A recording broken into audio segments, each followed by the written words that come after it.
he died 17 years ago, quite unexpectedly. And since then, I've been wandering from Illinois to Florida to Texas and back to Illinois every other time. So here I am again. I'm going to tell you a little bit about Bill and what he did. And I have notes. I'm sorry, I'm a little bit over 70-ish, and my memory is not as good as it used to be. When Praveen asked me to come here first and say a few words about Bill's vision of Six Sigma, that made me nervous. And then I thought, well, I always enjoy talking about Bill and his inspiration and his just the way his character just oozed forth confidence and supportiveness for everybody. So here I am, and Bill would have been thrilled to know that so many people are here, and Six Sigma has become so successful, not only in this country, but all around the world. And he envisioned the possibilities of the Six Sigma program, excuse me, I don't want to start coughing, from the Six Sigma program from the early 80s.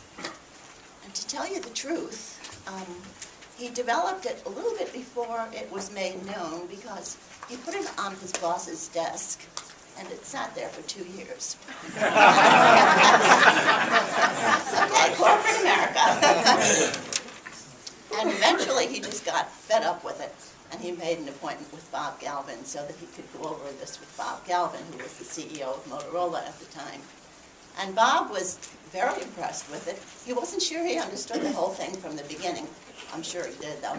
So they then had a bigger meeting with a whole bunch of engineers and tried to figure out, you know, how they could get this implemented in Motorola. And it wasn't easy, because Bob Galvin didn't want to get personally involved. He didn't.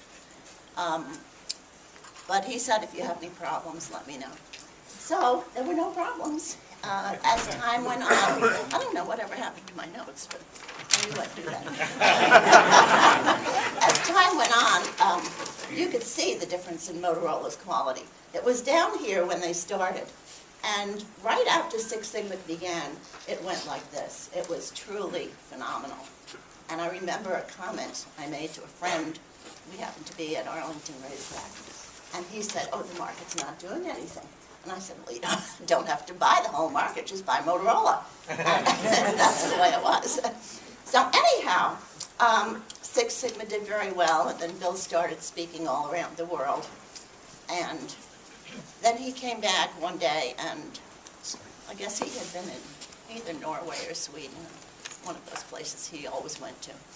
And he went to work, and he called me at noon, and said he was going over to his cardiologist at 1, and unfortunately he never got there. So that was that. Motorola, getting back to that for just a minute, I want to tell you a little bit about what happened. After he introduced that into Motorola and everybody accepted it, and they pushed it and pushed it, the Congress, our Congress, without costing us 1 penny, developed the National Quality Award, Malcolm Baldrige. I said that backwards, but that's life. And Motorola won the first National Malcolm Baldrige Award. And as a result, they were invited to the White House, not all of them, Bob Galvin, Bill, some other people. And they went to the White House and received their award, and it was a very wonderful thing. And that quality has been adopted throughout the world in so many places, which is so important, because when it was, when the Malcolm Baldrige Award was developed, our country was so far behind other countries in quality, and you could see them just taking over little by little in our country.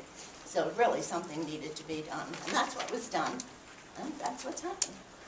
And here I am. So if you all have any questions, I'm not a public speaker at all. I've never done this before. I'll never do it again.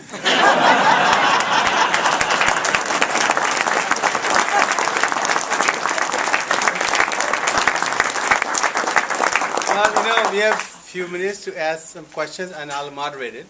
So, Katie, you can ask questions. First of all, I think you're an excellent public speaker. Oh, thank you. Bless your heart.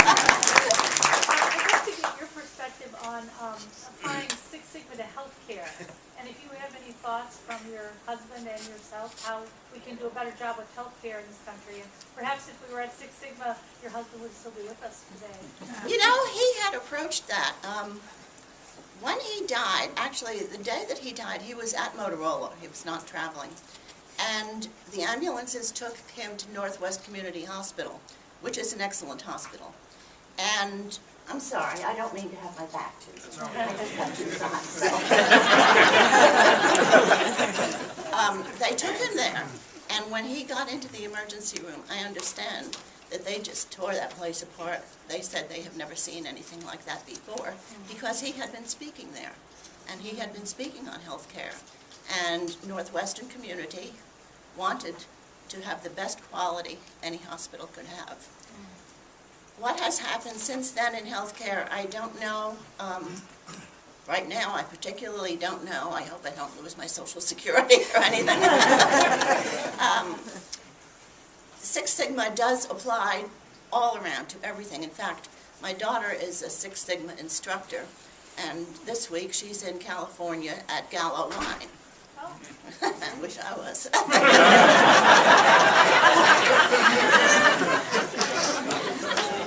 But then, you know, last few weeks ago, she was at Apple in Ireland, and so it can apply to anything you do.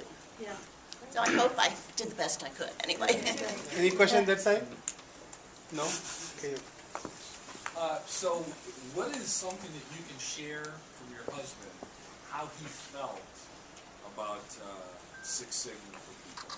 You know, what kind of difference would it make? He felt very strongly about it because he was a very smart man, to tell you the truth. How he got into all of this is he was in the Navy at Great Lakes when he was 17, and he had only gone to high school. One of the other guys there, seaman, whatever you call him, I forget, suggested he take the test for Annapolis because they took one out of 50,000 people every year that wasn't appointed or didn't have a father or, you know, money. So he won, and that didn't surprise me at all because he is smart. And he just felt that when he believed in something, the way he believed in Six Sigma, he did whatever it took to get it done. And I remember one night he came home from, again, Norway or Sweden or one of those Scandinavian countries, walked in the house, had a beer, went upstairs, got underwear, and left. And he had to go to Florida to stop something that was going to happen that shouldn't happen with Motorola products. I better be careful what I'm going to say. Thank you. You're welcome. I have a question. Question inside here. See, once he was recognized for his Six Sigma, how did it affect your life? Well, I got to travel a little bit. When he received the IEEE Man of, oh, there he is up there. Hi, Bill. Man of the Year award, I went to San Diego with him. I went to Hawaii with him once. I didn't like to travel. That's why I was at Arlington. I like racehorses. And that's what I used to do. He used to actually was trying to develop a program for that. And the first time he did really well, and then he changed it. Any other question? Anybody has one more question? Every spouse always supports the spouse. So you have supported in such a great way that he could accomplish and give it to the whole world. So you get the best of everything from all of us. Well, thank you very much.